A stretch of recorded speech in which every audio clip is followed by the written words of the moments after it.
नमस्कार, मैं पंकज प्रसून।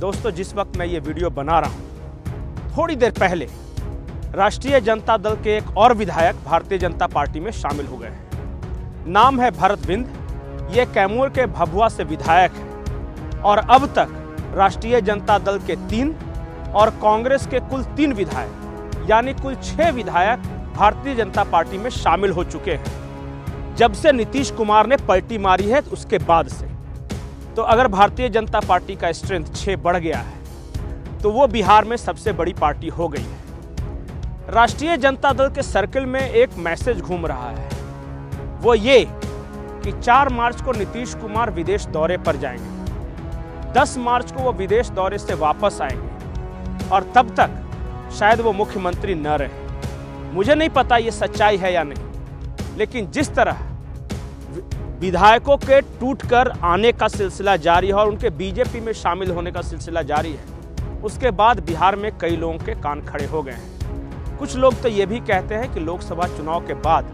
बिहार में एक और खेला हो सकता है। दूसरा जो समाचार है हमारे पास वो है बंगाल से, लेकिन ये संदेशखाली का समाचार नहीं है। कांग्रेस वहां गंभीर संकट से जूझ रही है। कांग्रेस के कुल 2 सांसद हैं, एक अधीर रंजन चौधरी हैं, दूसरे उपचुनाव में जीते हैं। लेकिन अधीर रंजन चौधरी जहां कहीं भी बंगाल में जा रहे हैं, उनके खिलाफ नारेबाजी हो रही है, उन्हें काले झंडे दिखाए जा रहे हैं। यकीन न हो तो आप ये वीडियो देखें।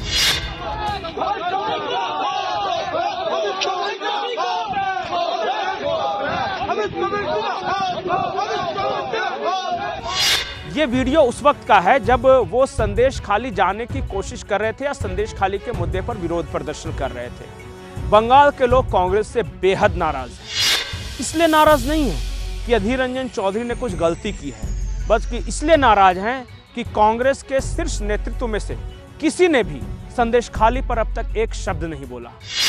दिल्ली की मजबूरी हो सकती है कि ममता बनर्जी के खिलाफ न बोले, लेकिन बंगाल कांग्रेस के लोग, बंगाल की जनता चाहती थी कि कम से कम राहुल, सोनिया, प्रियंका, मल्लिकार्जुन खड़गे या कांग्रेस के शीर्ष नेतृत्व में से कोई भी संदेश खाली पर एक लफ्ज भी बोलता, लेकिन लंबी खामोशी है। लेकिन हमारा आज का मूल विषय ये नहीं है।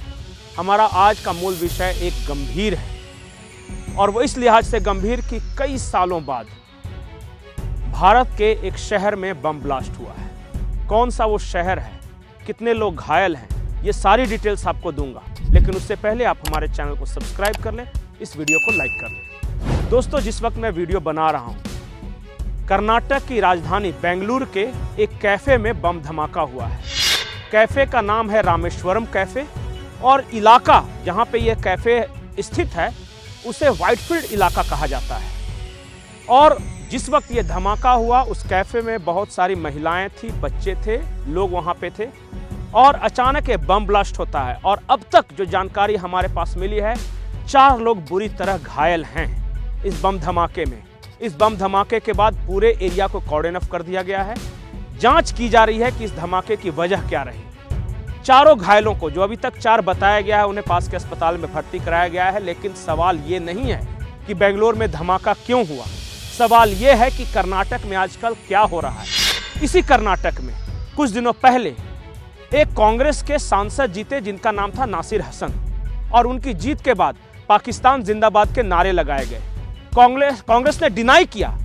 कांग्रेस का कहना था कि पाकिस्तान जिंदाबाद के नारे नहीं लगाए गए, लेकिन उस ऑडियो की FSL जांच कराई गई और FSL रिपोर्ट आज आ गई है। उस रिपोर्ट में साफ साफ लिखा है कि कांग्रेस के नेताओं और उसके समर्थकों ने 2 बार पाकिस्तान जिंदाबाद के नारे लगाए हैं कांग्रेस के एक सांसद की जीत पर। तो कांग्रेस का सांसद अगर जीतता है तो इसमें पाकिस्तान जिंदाबाद नारे लगाने की क्या जरूरत है। उसी कर्नाटक में ही बम ब्लास्ट क्यों होता है।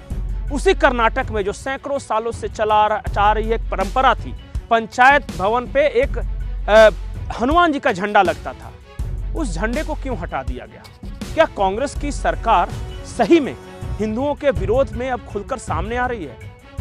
इसी कर्नाटक में जो कांग्रेस के अध्यक्ष हैं मल्लिकार्जुन खड़गे, उनके बेटे हैं प्रियांक खड़गे, उन्होंने कहा था सनातन के बारे में, क्या कुछ कहा था वो हम बोल नहीं सकते, लेकिन आपको पता होगा कि उन्होंने क्या कहा था और कितने गंदे लफ्जों में कहा था। वो DMK का सनातन को डेंगू और एड्स जैसे बीमारी बताने पर सफाई दे रहे थे। आप सोच सकते हैं कि कर्नाटक में ही ऐसा क्यों हो रहा है? कर्नाटक की सरकार से ही इस तरह की खबरें क्यों आ रही है? कभी मुसलमानों के लिए अलग बजट एलोकेशन पे खबर आ जाती है, कभी मंदिरों में ये खबर आ जाती है कि वहां मंदिरों से एक जजिया कर वसूला जा रहा है, 10% टैक्स। ये आखिर क्यों हो रहा है? आप जवाब दें कि आपके दिल में क्या है कि आखिर कर्नाटक से इस तरह की खबरें क्यों आ रही? इसी देश में बम धमाके होते थे यूपीए के शासनकाल में, लेकिन मोदी राज में इस शहरों में बम धमाके बंद हो गए, लेकिन बेंगलोर के पॉश इलाके में दिन दहाड़े बम धमाके हुए हैं। इसकी वजह क्या हो सकती है? कमेंट सेक्शन में जरूर बताएं। नमस्कार।